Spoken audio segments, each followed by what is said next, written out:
A panel discussion on InnovateHER, tech pioneers in the business world. Welcome our esteemed panelists to the stage. Please put your hands together for Latha Chembrakalam, Vice President and Head of Tech Center India, Continental Automotive Components India Private Limited, with a big round of applause.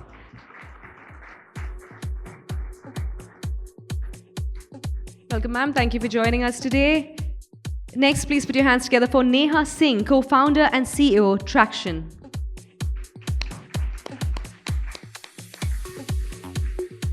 Keep that applause going for Mathangi Sri, Chief Data Officer, Yubi. And joining us on stage next is Poulami Bhattacharyya, Lead Women in Entrepreneurship Program, Nasscom Foundation. To moderate this panel, please welcome Dr. Rohini, Srivathsa, Chief Technology Officer, Microsoft India and South Asia, Microsoft. Ladies, the stage is yours. Thank you very much. I have to say the organizers, it's been an amazing set of sessions we've had this morning. I've really enjoyed myself. So congratulate the organizers for a very thoughtful lineup of topics. So let's jump into this one. So my name is Rohini Srivathsa. I am Microsoft India South Asia's Chief Technology Officer. You know, from the world of tech, clearly a lot of these sessions have been about women in tech. I'll give you one statistic about Microsoft India South Asia. In the senior leadership team today, there are actually more women than men. Our CFO is a woman. I'm the CTO. Our chief partner officer is a woman. Many of our business segment leaders is a woman. And I've seen that over the last 6 years that I've been with this organization, really walking that talk, really having women at the top has very direct impact on the culture, on what kind of conversations, what's the depth of conversations that are happen at the leadership level. And I think we are doing pretty well. So, okay. So with that, let me just jump into the panel. We have 4 amazing women who have not only broken barriers, but bring a very diverse set of points of views. And each of their journeys is a testament to their resilience, leadership. So let me join in welcoming Neha Singh, co-founder and CEO of Tracxn, that has revolutionized market intelligence and data-driven decision-making. Mathangi Sri, we've been on many panels together. Mathangi is a chief data officer at Yubi and is a pioneer in data science, has published a couple of books, yes, and has multiple patents, a very, very leading figure in the industry. Then we have Latha Chembrakalam, Vice President and Head of the Technical Center India at Continental Automotive Components, an industry that is considered fairly male-dominated. So I'm really looking forward to the conversation. And finally, Poulami Bhattacharyya, lead of the Women Entrepreneurship Program at Nasscom Foundation, and she's working on empowering rural women entrepreneurs through technology and skill development. So let's just jump right in. What I will do is I will pose one question at each one of you.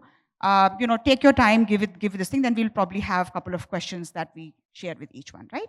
So Neha, maybe let me start with you.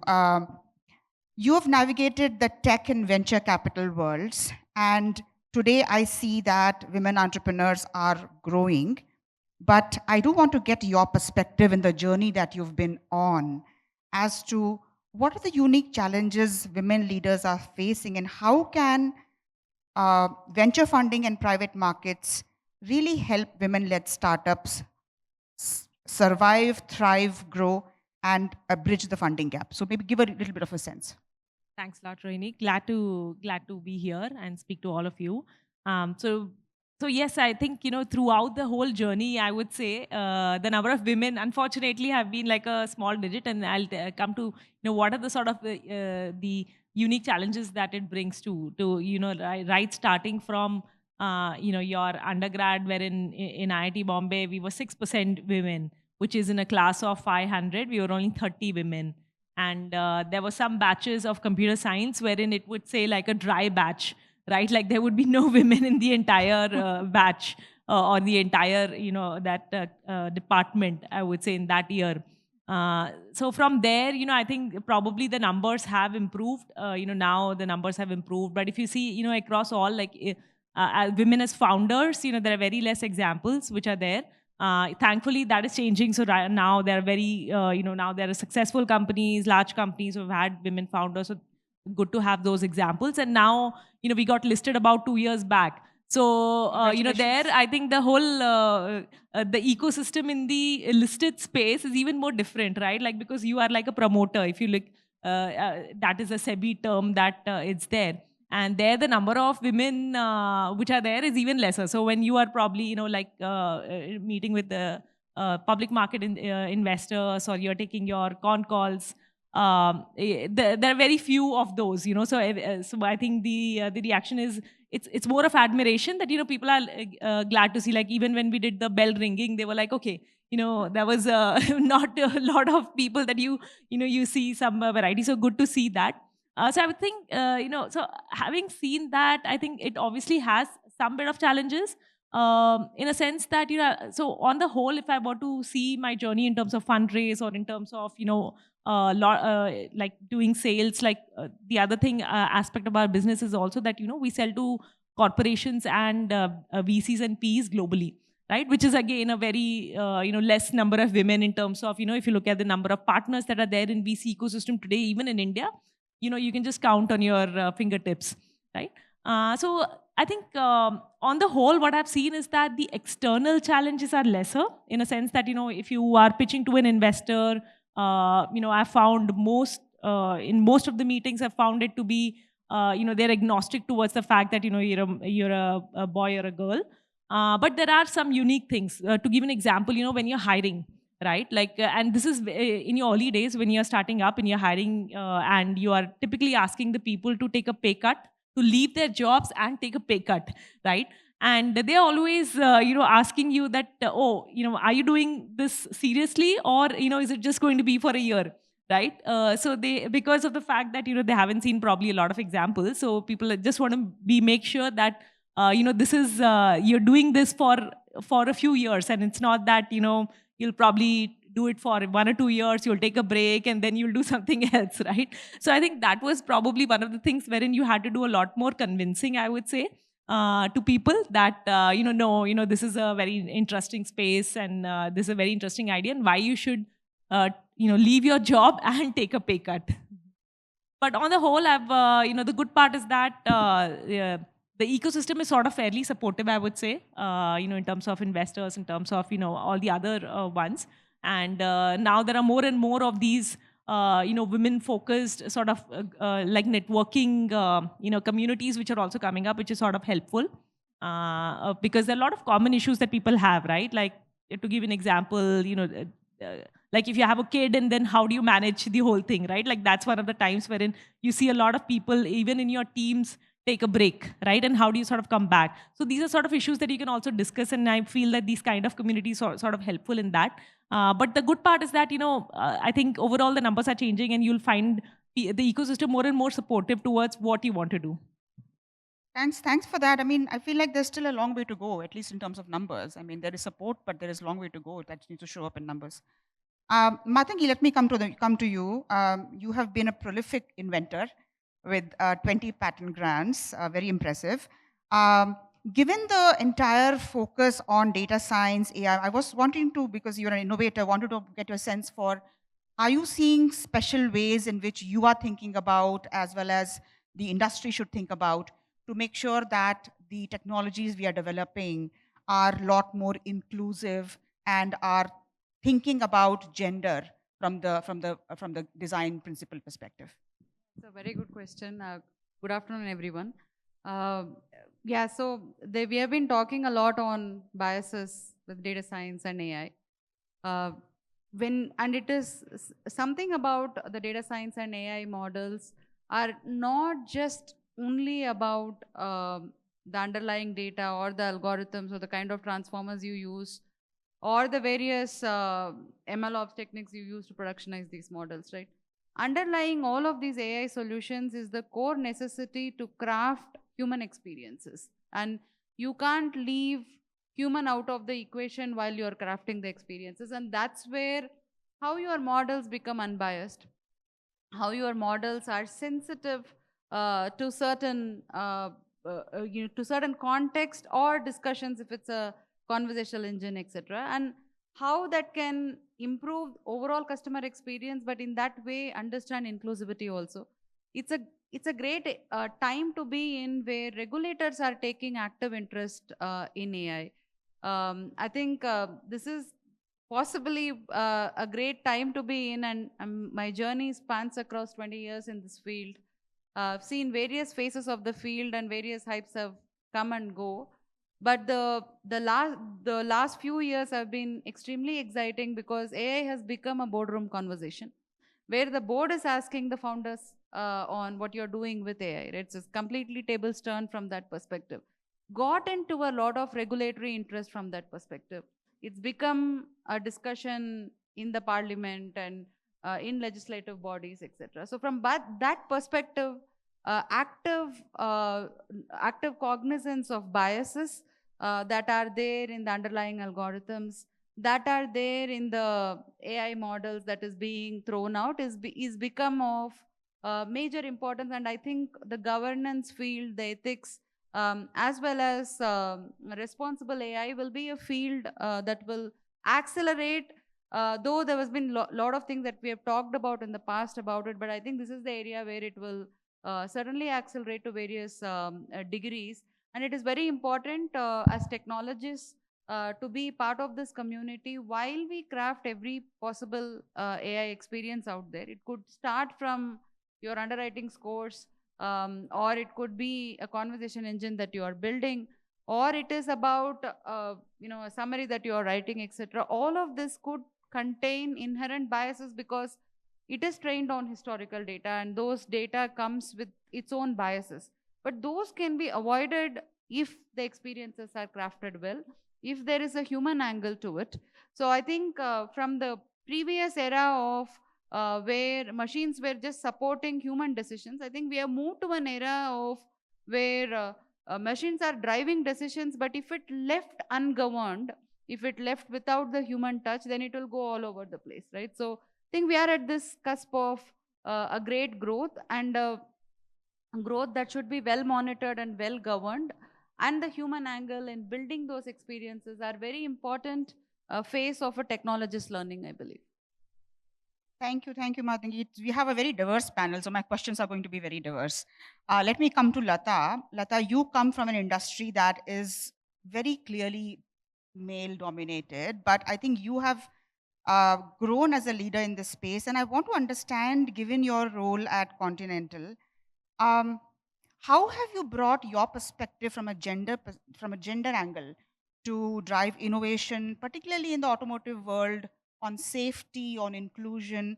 And do you think that in your journey you found that you are bringing unique perspectives to the table? I would love to hear some stories there. So good afternoon, everybody. So basically, when you look from the automotive industry, there are three things that the industry is looking at now. So one is the safety part, and when we talk about the users, it is the joy of use and the ease of use. Unlike the old ambassador cars, which took us from point A to point B, we have a variety of cars, and the car is becoming a personalized space for us. And and it is also the design, the ergonomics, everything is changing, and that is where diversity comes into picture a lot. And I would like to give you an example of maybe safety. Bringing in diversity. For example, we have seat belts, airbags, a lot of safety features when it is getting tested. In 1970, we had crash dummies used to test these vehicles. And every time the crash dummy was a male, 77 kilos weight, 175 centimeters height. This was a standard dummy. Whether it's a passenger or a driver, it remained for a long time. And we realized that over a period of time, that when you look at the analysis of accidents, the major injuries happen to women, children, elderly people.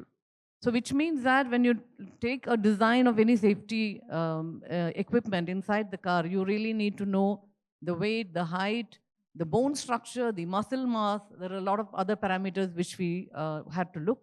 And here is, some instances where diversity, a lot of women played a very important role. They even defined what kind of dummies we need to have, what kind of safety. This is just an example. If you look at any areas, starting from product design to marketing, the marketing strategies, to the layout of the factories, and even the after sales, everywhere we see innovation and diversity is playing a very important role. And the question what you asked is, how do I do it in my organization? I joined Continental 3+ years back, and I was the only woman executive there. Yeah, really boring, conversation. But jokes apart, now I'm very proud to say that I have 20% women executives in my team in a span of 3 years.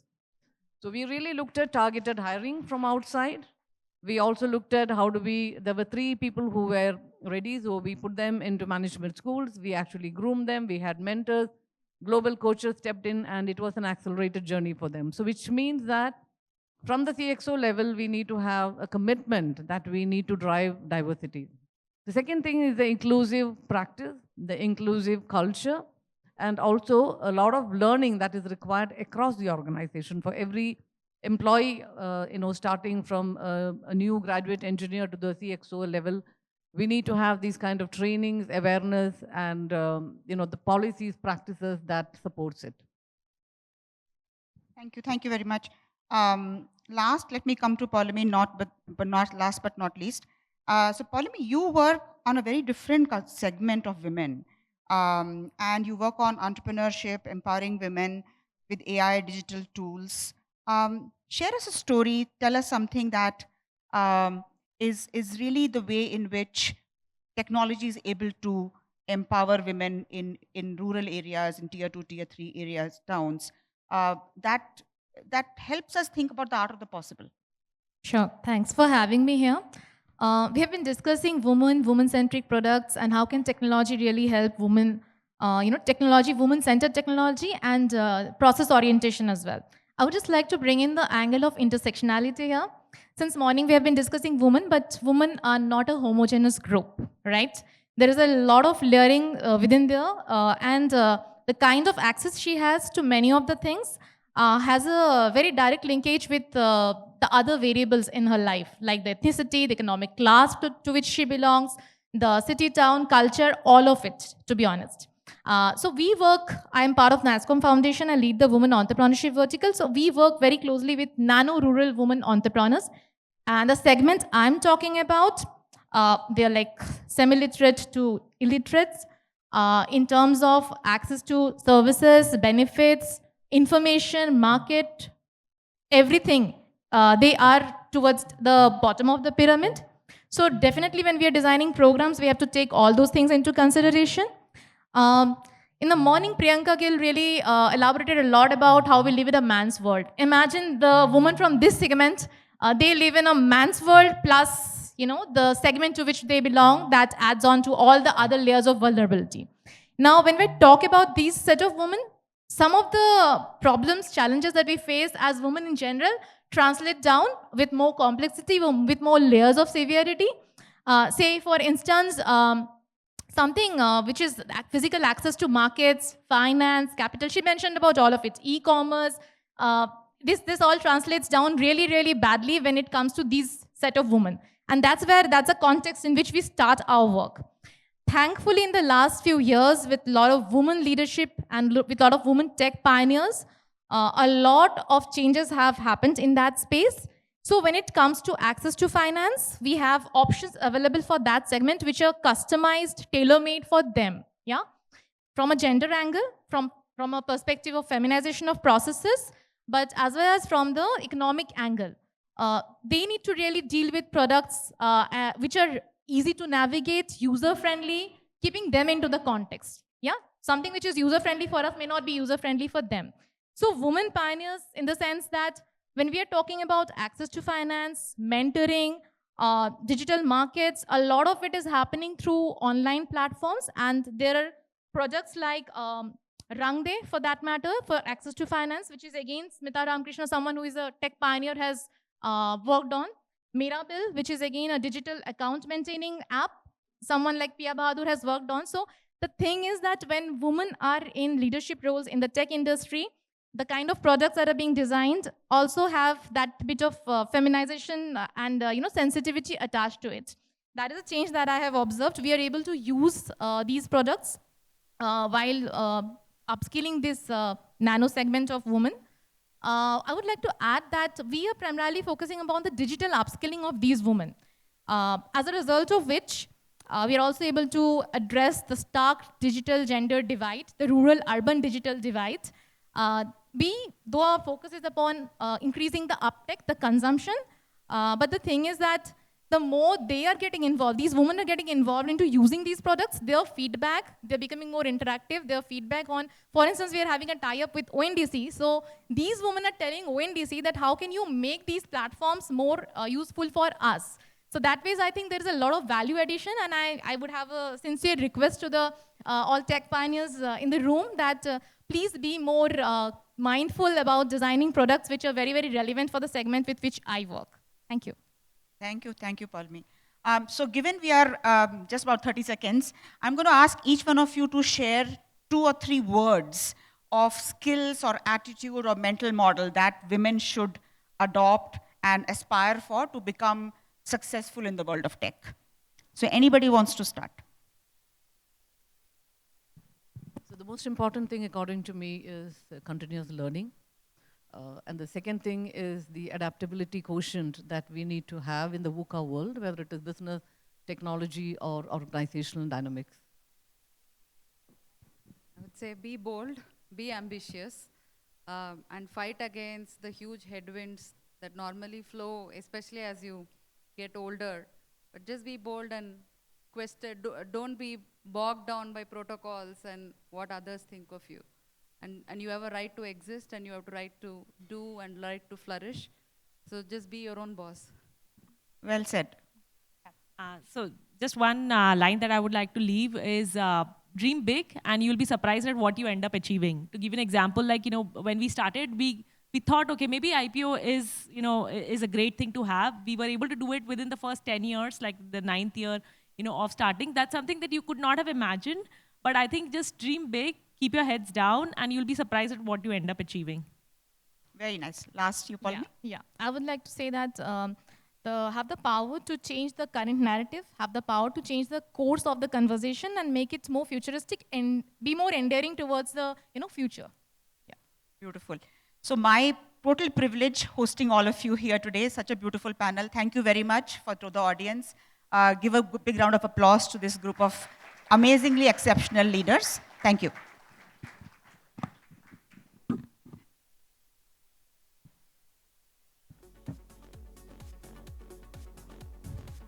Check.